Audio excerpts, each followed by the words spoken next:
An exuberant welcome greeted Bill Clinton, the 42nd President of the United States, when he made his entry to the Moi International Sports Center Kasarani Gymnasium to address more than 4,500 Wings to Fly program scholars. Welcome once again, Mr. President.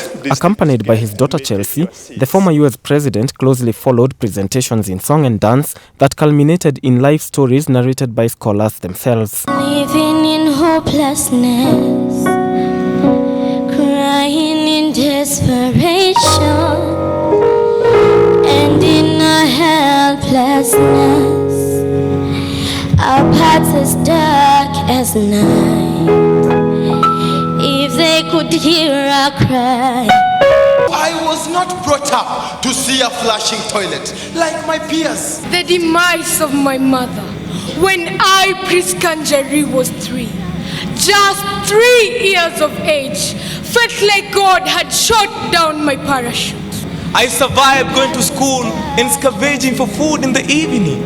The Tononoka Social Hall in Mombasa became my bedroom. As we buried my father 6 feet under, my dreams also went 6 feet under. We had no hope, but with the assistance from the MasterCard Foundation, USAID, UK Aid, German Corporation, and the Equity Bank Foundation, we have stories of glory, and we can dare to dream. In his keynote address on the closing day of the 6th Annual Education and Leadership Congress, President Clinton said life is defined by the telling stories with an aim to improve life in the future. Everybody on earth has a story.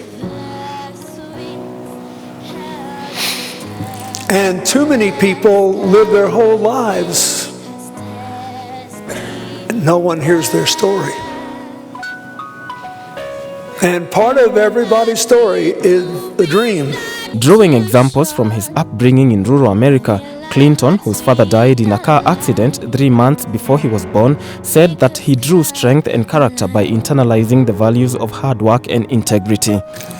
You have more power than you can possibly imagine. To say, I'm proud of my religion, whatever it is.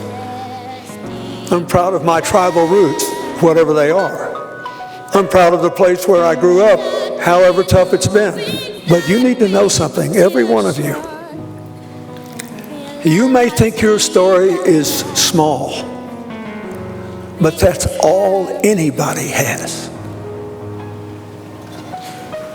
The story.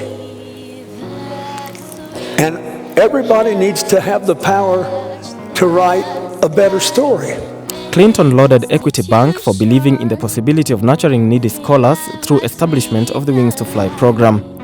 He told the scholars to shun differences as what human beings have in common matters more than differences. I thank Equity Bank. Thank you, James Mwangi, for believing in the possibilities of all these young people. Thank you, Helen Gitoy, for all the work Equity Bank has done on this. Thank you, Rita Roy. Chelsea urged the scholars to engage in service in spite of attendant criticisms. Most of you will become parents. I don't think any of us have any idea what you will do with your lives in terms of your families, your communities, your country, or our world. And I certainly feel better about our world knowing all of you are in it.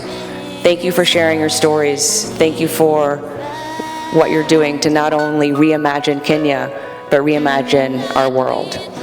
The visit by Clinton, who chairs the Clinton Global Initiative, CGI, provided a reference point to the power of partnership in changing lives. Rita Roy, the president and CEO of the MasterCard Foundation, noted that it was in a meeting with the CGI and Equity Bank in New York City that the groundwork of the future of Wings to Fly was laid.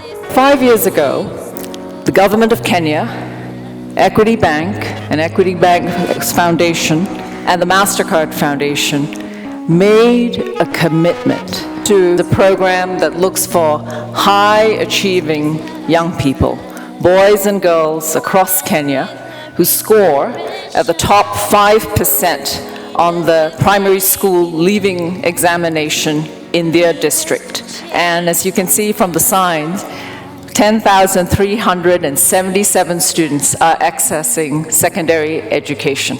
Equity Group Foundation Chairman Dr. James Mwangi saluted the benefactors of the Wings to Fly scholars, saying academic scholarships to needy but bright children embodies the spirit of doing good while doing well. I want to thank you from the onset for inspiring us to do good to society, to remember compassion can work side by side by doing well.